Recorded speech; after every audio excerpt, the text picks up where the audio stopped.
meeting you right where you are on your foster care journey. This is the Forgotten Podcast. Hello and welcome to the Forgotten Podcast. I'm your host, Jamie Cabe, and I am so happy to be with you. If you are part of the foster care community, passionate about serving, or simply interested in learning more, we are here for you. In every episode of this podcast, you will hear stories from men and women who have experienced foster care to one degree or another. They may have grown up in the system, are caseworkers, foster parents, or others who are here to bring you hope or encouragement. If you enjoy this podcast, please subscribe and share it with a friend. And remember, you are not alone. I hope you enjoy the Forgotten Podcast. Well, Cynthia, I'm really excited for our conversation today. I do want to give our listeners just a bit of context before we begin. I want them to know you are a wife, a mom, yes, an author, and host of the Pardon the Mess podcast, which I love the name. That's a great podcast for moms, right? Is it primarily for moms?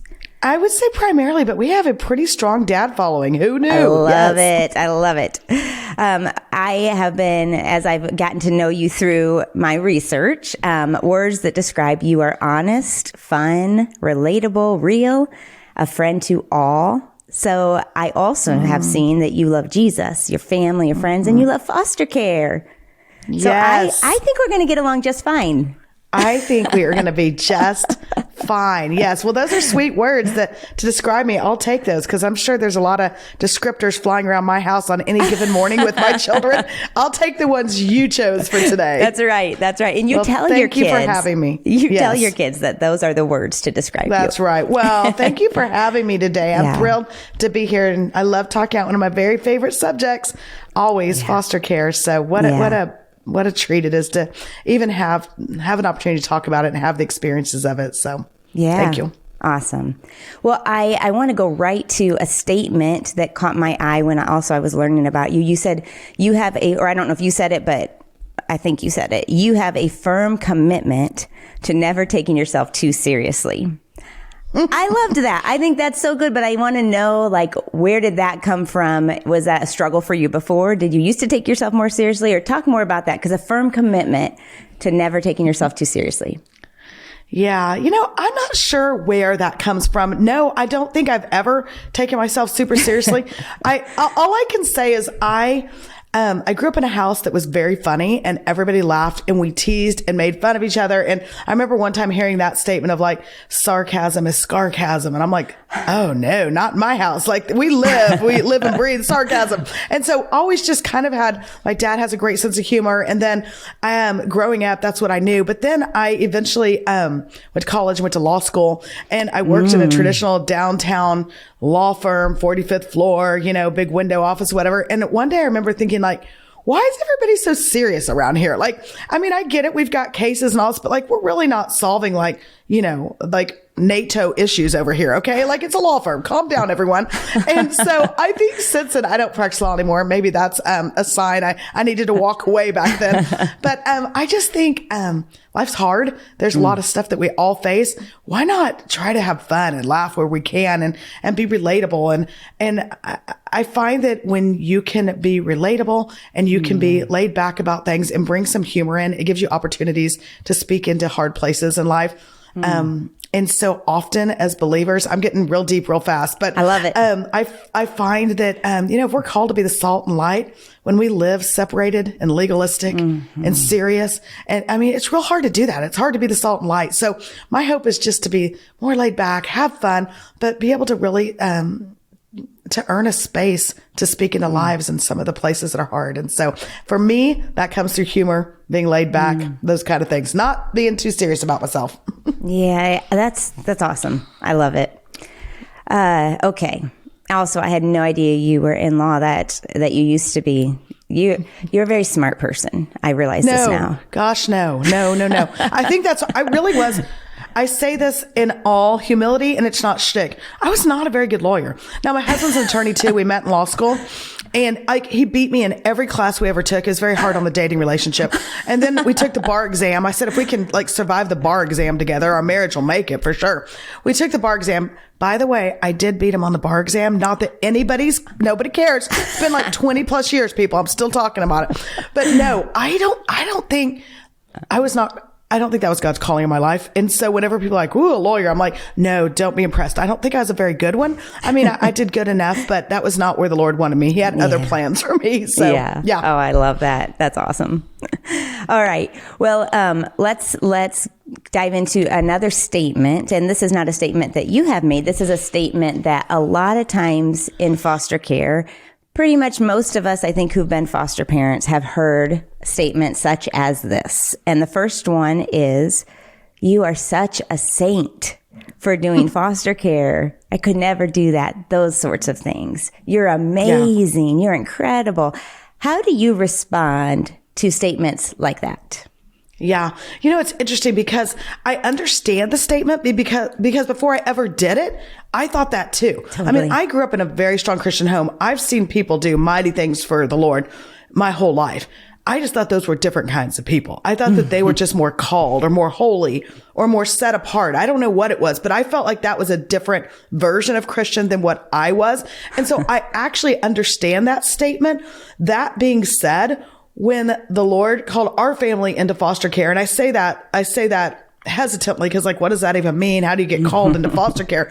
But when we knew we were to be involved in foster care, I was still am like anybody else. I'm like, wait, us? Seriously, we let our kids play select sports on Sunday mornings sometimes. I mean, for heaven's sakes, we're not the godly people, right? And I mean, we got crazy going on over here. I mean, I with everyone else, I mean, I get mad at my kids and I do crazy things. And I, at the time, was still practicing law. And so both my husband and I were, 2 kids and crazy busy and all the things. And I just remember being like, we're a saint. No, that's not even, but here's the other thing that I think is interesting is, I think there's this decision point in life where you just have to decide. It's not a matter of being a saint. It's just a matter of how are we going to live? I think you can either live small or you can live after the things that God calls you to. And when I say small, I'm not talking about platform because that's a whole different thing. I think we get that confused in today's culture, especially in Christian culture, that if I'm going to live big and I'm going to do the mighty things of God, then that means I'm going to have a platform. And that's not what I'm talking about because I mean, Jesus had 12, right? And so he was too busy walking the road that God called him to and to die on the cross for us to worry about a platform or a following, all those things. And naturally that's what happened, right? Because when you do the things that God calls you to, then naturally people follow and people are interested. And so I think in my life, it wasn't a matter of are we saints? Are we not saints? Are we holy or whatever? There was just a decision point where I'm like, how are we going to live?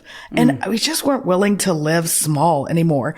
And, I don't think that's am I going to heaven or not question. That's just how am I going to live each day question. And so I have this friend and I'm going to tell you a quick story if that's okay.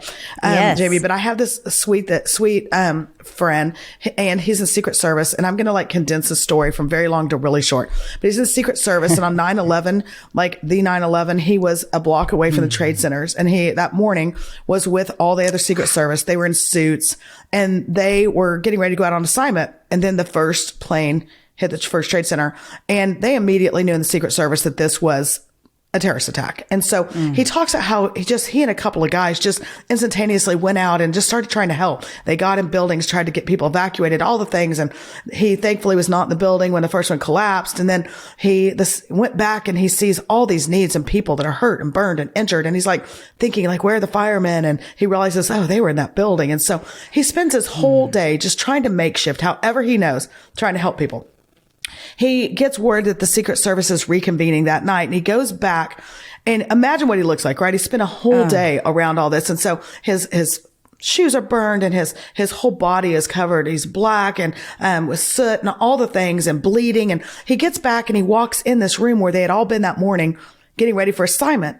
And as he walks in, he sees a bunch of the Secret Servicemen sitting there still in their suits from the morning. And they look at him and they go, where have you been? And he looked back at them in their clean suits and he's like, where have you been? And his testimony is, I'm not going to heaven with a clean suit. And that just, for whatever reason, has always stuck with me. That, I mean, if you believe in the Lord, you're going to heaven. If you've accepted Jesus, your Lord and Savior, John 3:16, then you're going to heaven. But how are you going to get there? Are you going to get there with a clean suit or not? And so for me, it's not a matter of sainthood. It's just a matter of like, if I'm called into something, I can't do everything, but if I'm called in something, if the Lord asks my husband and I and our kids to do something, then we're not going to go to heaven with a clean suit. We're going to get in there and get dirty. And that's what foster care was for us. Amen, amen, amen. I love it so much. And I know for my personal life and personal myself, when I was young, I was very black and white and wanted everything neat and tidy and in a box. And it's what made sense to me.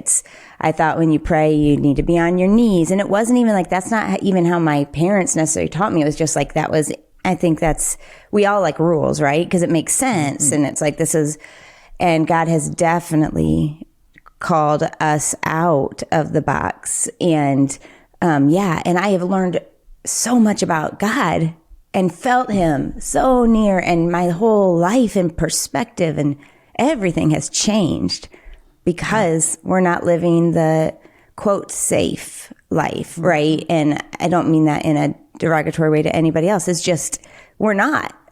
Yeah. Every morning I open my hands to the Lord and I say, today is yours. Like, lead on, Lord, lead on. And I want that. So much. Yeah. And for so many years, I didn't do that. And that's what I kind of regret. I try not to live in regret, but I do think, I would say that whole concept, that whole notion of kind of anything, Lord, whatever it is, I'll do it. That whole notion came to me mid-30s.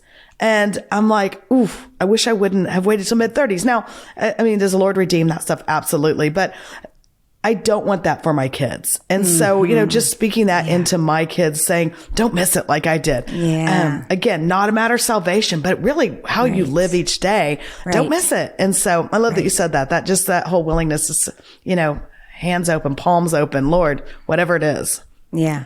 Well, I wouldn't say it's come much, much later than 30s either. Maybe, I don't know if it was before 30s.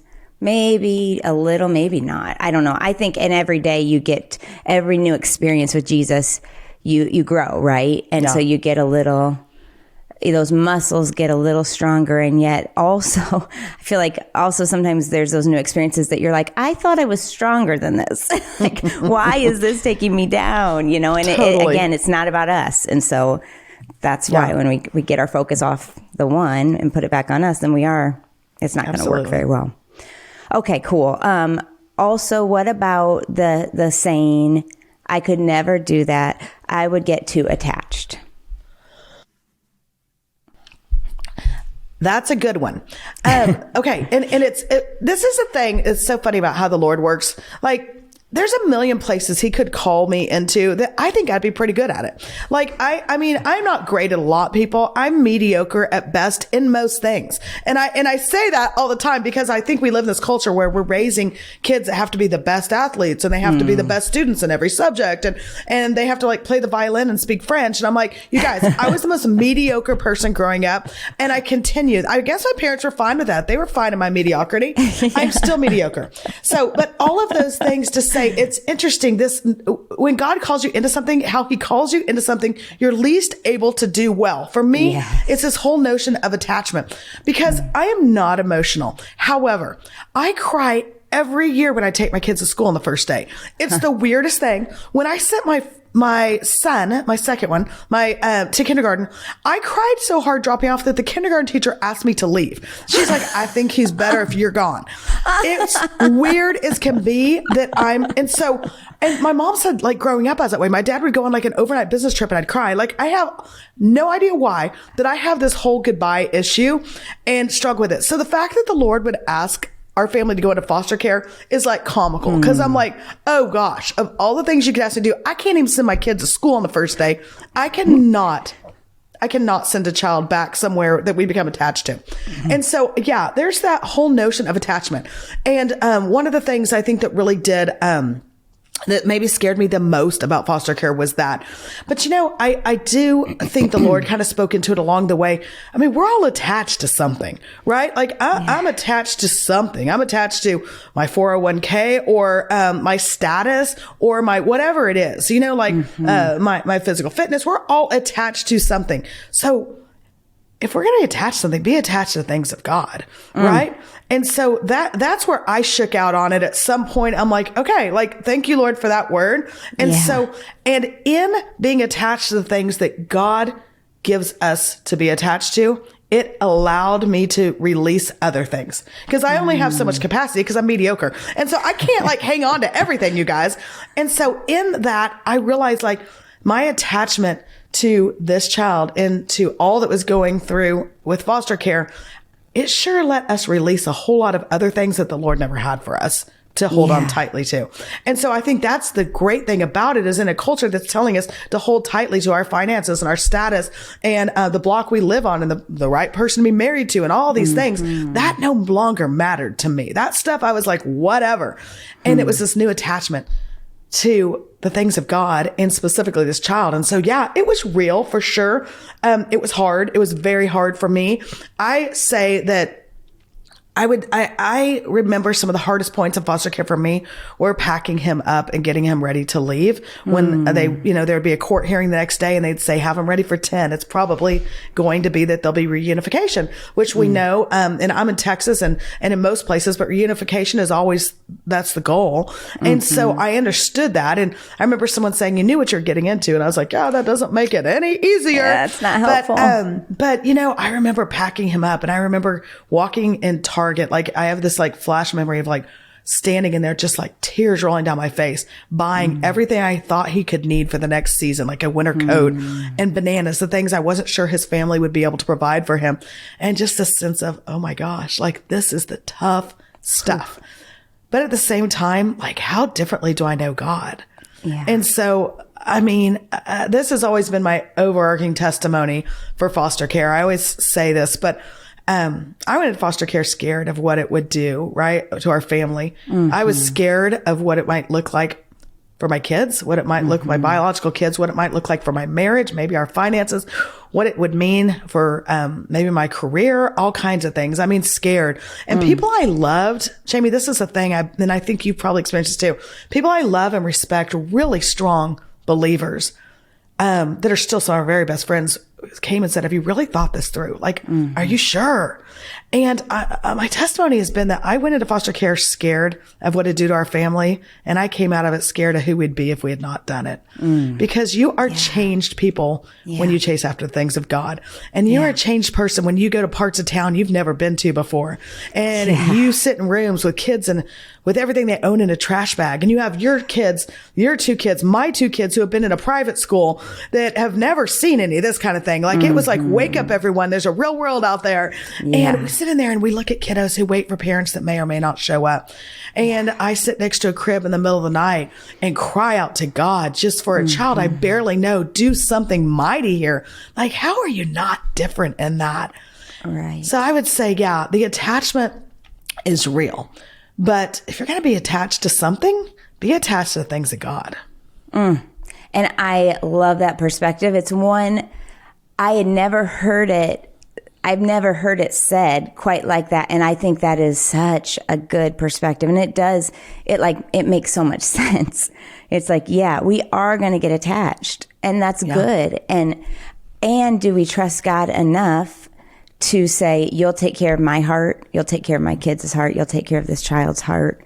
But it's not without pain. It's not without suffering. It's not without all of that messy. I mean, as much as we love Jesus and we want to do it perfect, that's not possible. We're not perfect. We're limited human beings. I love the whole mediocre. It makes me think I'm also very mediocre. I think about I came from a high school club, the mediocre club, the club of mediocrity. I came from a high school I had 18 people in my class. Oh, wow. And I was in the top 10 of my class and in the bottom half. Yeah, there you have it. All at once. all at once. And so school was fine. I loved the people. Yeah. So I love that. That's too funny. It also made me think of when you said you cried it. I feel like I am kind of an emotional person. Like I can cry pretty easily, but I actually sent my kindergartner, my last kid, our 7th child, to school on the bus the first day of kindergarten, only to find out that he was supposed to go the next day. So that's awesome. I got called from the school to say, why is Friday here? I'm like, all because. good questions. But he is. So can you just put him somewhere? Can you keep him? Yeah. So I had to go pick him up. He was in the office with books. He was sad. I was sad. Yeah. Oh gosh. I mean, plenty of those experiences over here. No shame from me. Yes. Oh my goodness. All the things. Okay. So you also shared about you called it a flawed prayer you used to pray. And maybe you kind of alluded to this a little bit already, but what was that prayer? And hold on, I'm going to pause for one quick second. Is this what you just said? The flawed prayer? I can take I got a spin off of it. Yeah. Okay, yeah, great. Okay, so we'll go again. All right. You also shared, Cynthia, about a flawed prayer. You called it a flawed prayer you used to pray. Tell us what that prayer was and explain why you call it flawed. What's your perspective now? Yeah. I think for so long, I always prayed, like, especially in foster care, don't let me get too attached. Don't let me get hurt. Don't let me be overwhelmed. I went through this whole thing and like, there's me in the middle of all that, right? It was always this me. I realized one day, I'm like, when did it become about me? And I was reading this book by Francis Chan. I love Francis Chan. Like nobody loves Francis Chan like I do. And I was like, maybe his wife, but not in a creepy way. But he talked about how we just have this obsession with safety and in this culture. And, like it's just always praying for safety and don't let me get hurt or my family and protection. And he's like, what if safety is the impediment to knowing God better? And that really struck me. And I'm totally slaughtering his quote, but he talked about, don't be afraid of failure, be afraid of succeeding at the things that don't matter. And those kind of combined for me. And I just realized like my flawed prayer is that I really was hyper-focused on safety. And I was hyper-focused on success and the things that don't line up with God's version of success always. Not bad things. I mean, I wanted to be successful. A lot of things that are actually good things. I use this as an example, like even like practicing law back in the day. Again, not the best lawyer in the world. My husband's a really great lawyer, still is. That version of success was not God's version of success for me. Now, my husband does it. I'm so glad he does and pays the bills and does the things, right? And he does that very well. And it's very missional to him as well. But there's this point where I realize like, I've got to stop praying for the things that don't line up with God's version of success in my life. And I've got to stop praying for things that equate to safety for me. And so, that doesn't always mean physical, but a lot of times it does. And I think Francis Chan was on to something. We're hyper focused with safety. And so, and don't let me get hurt. Don't let this be too hard on me. And then as a mom, don't let this be too hard on my kids or whatever. And okay. So I remember recently seeing a friend post something on her, Instagram or Facebook page, and it was her kiddo, a teacher sent her. Her kid was like at the meet the pole. And, where you meet in the public school at the pole and you pray the first day, kind of draws Christians together in the public school setting. And there's this picture of my friend's kiddo there by himself, completely alone at the pole. And there's like a million kids behind him walking around. And I remember seeing that picture of him standing there alone praying, holding his Bible. I'm like, that's the kid I want to raise. Like how I raised that kind of kid. And I think that's when I go back to this whole notion of a flawed prayer. I mean, is there technically any kind of flawed prayer? Like anytime we reach out to the Lord and we're talking to him, our prayers are heard and they're significant. But that changed too how I look at things. I want to raise kids that can stand alone. And I want to be the person that can stand alone. And there's so many places where I know that God has called me to stand alone. Places where I missed it and I didn't do it. And I sure can't raise kids who know how to stand alone if I'm not willing to do it. And my husband and I won't do it. And so my flawed prayer for so many years was hyper-focused on safety, where I think the Lord is like, let me draw you in. Let me show you what I can do. Doesn't mean it's easy. Doesn't mean it doesn't come without the hard places of foster care or whatever that is. But I believe that all of us, that the Lord is calling all of us out of the comfort And we've got to get just comfortable with being uncomfortable. And we've got to be willing to do those things of God if we're going to make a difference in teenage culture. And so for us, kind of going back to what you originally asked, just this notion of, I want to be able to stand alone because I know God's calling us to it. I want to raise kids who can stand alone. And that doesn't make us a saint. That doesn't mean we're doing something radical. I mean, by doing something biblical, that doesn't make it radical, right? It just means we're willing to do the things that we're called to do. And so for someone listening to this, I mean, that may be foster care, or it may be taking soup across the street to someone that just needs to, know you care and you love them. And it may be all kinds of different variations of that, whatever that is, that God makes it clear. And I just hope as I have learned to pray, and even more intentionally and with my kids, just stop being hyper-focused on me, take the me out of it and replace that with God, and he will do mighty things. That's so beautiful and so true. And we need each other to encourage each other to keep the focus on Christ, because as humans, we just tend to keep falling back into that same pattern of me, and safe. I mean, even like both of us have experienced Jesus in stepping out. It is still easy though, right? To want to kind of, don't ask me that, Lord. Don't ask me that. And, so I think that's why we need each other to encourage each other and remind each other of truth. One thing I want to kind of really end on, is I think as moms, we're talking, both of us are moms. Sometimes I think let me think for a second.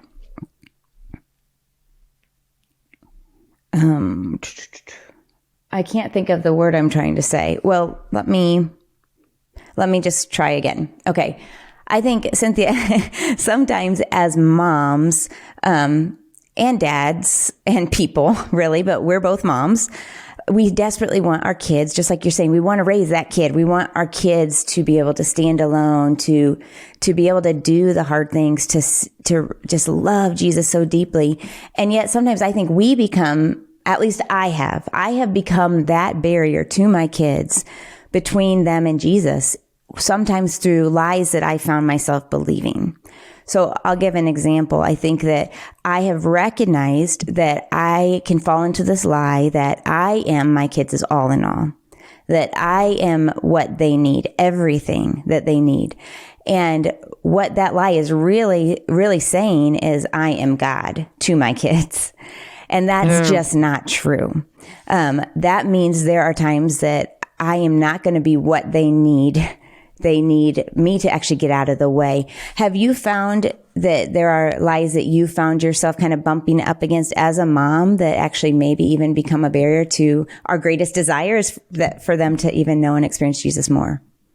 Yeah, Jamie, that's so good. And I think we all fall in that trap of feeling like we need to protect them somehow or pave the way. And especially again, in a culture that is paving the way for their kids, and just sit back, stand back. It feels like you're being irresponsible or you're not showing this certain kind of love towards your kids. And so I kind of echo what you're saying. I think for me, it's been a hard journey to learn, but there is absolutely time after time again where I've learned that I need to shut up, sit down, be quiet. Don't bang down in school because we didn't get in the class with all of our friends, and we're not going to go talk to the coach because we didn't get enough playing time. And we're not going to talk to the drama person because we didn't get this and that.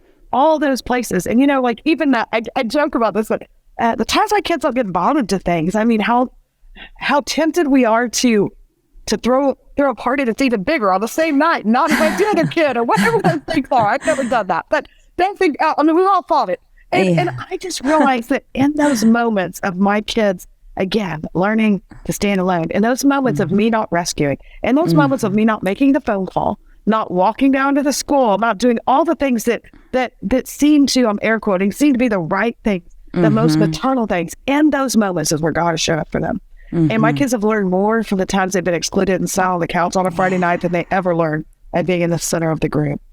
And so I see these things and my kids, and I realize the thing that's kind of scary about motherhood is that when our kids are doing things a little bit differently, or it doesn't go like we thought it was going to go or how it was planned, then we get this notion in our head like, oh, maybe they're broken. Like this isn't going how it's supposed to go. And this wasn't in my plan, whether it's a learning difference or maybe your kid thought, you know, is athletic is about or social or whatever the things may be. And I realize now on the other side of it, having, you know, kids from 20 down to 6, take that in for a moment, people, 20 down to 6. And I realized this, all of the places where I felt like the world said my kids were broken or they weren't good enough or they weren't doing it right were those very same places where God actually was breaking them in ways to make them who he created them to be. And so where I thought maybe a learning difference, I would have stripped that away from one of my kids in a second. But you know what the Lord did in that? The child that's now in high school, and I've seen the full cycle of it. The Lord is stripping that kid of self-sufficiency and giving him empathy and kindness and work ethic. And I've got the hardest working kid. Teacher after teacher tells me that because it's all he's ever known. And I would have stripped that away given one opportunity to do that because I didn't want my kiddo to suffer. And so, or to struggle. And it has been a struggle. And so I'm with you on that. I think in those places where we feel like that, you know, we've got to jump in and mama bear things and protect and pave ways, I would say stand back. Let the Lord do that because he's creating in them what he needs them to be. In order to do the things that he prepared for them before even one breath was taken by them. And I say this a lot on my podcast, and I'll say this to y'all, like from the beginning of time, here's what I know. I don't know a lot, but here's what I do know. From the beginning of time, Adam and Eve, all the way until the end of time, the second coming, and anywhere in that huge spectrum of time, God could have picked us to be born and to be in any culture, with any spouse, with any kids, with any community around us. But he chose right now. And if he chose now, in this time, at this moment, then he's good and he is for us and he loves us and he will allow us to do this well. And so those places that are bumpy and leave us a little bruised, those places where we want to step in and do the things that only God can do, the places where we don't want to do the things he's called us to, whether that's foster care or whatever that is, the scary places, now's our time. A time such as this, like it's Esther for us, right? This is our time. And so my challenge is just, let's be the people that are willing to do those things, do the hard things, do the things that seem radical. Let's do the things that seem like nobody else is doing it and they're uncomfortable because God is good and he will show up and you will know him so differently because of it. And not only would your life be changed, but the lives of your kids, your family, your community. Because when you live that way, when you do things differently, you leave marks everywhere you've been and people know. They know. And it doesn't mean I go around telling, hey, look at the things we've done. I don't have to. People have seen when God works, they've seen it. And we're different because of it. And so that's my encouragement. And all the hard is be willing to do those things. And the Lord's good. He will show up. Amen. I don't think there's anything else to add. The Lord is good. Yeah. Thank you, Cynthia, so much for your time. I've loved this. I've loved our conversation. Well, I love being here, and thanks for letting me chat with y'all. Yeah. Well, I hope that today's episode encouraged you wherever you are on your foster care journey. We want you to stay connected, so be sure to subscribe and turn on notifications so you will never miss an episode. Also, we have great content at theforgotteninitiative.org. Thank you for watching. I cannot wait to be with you next time.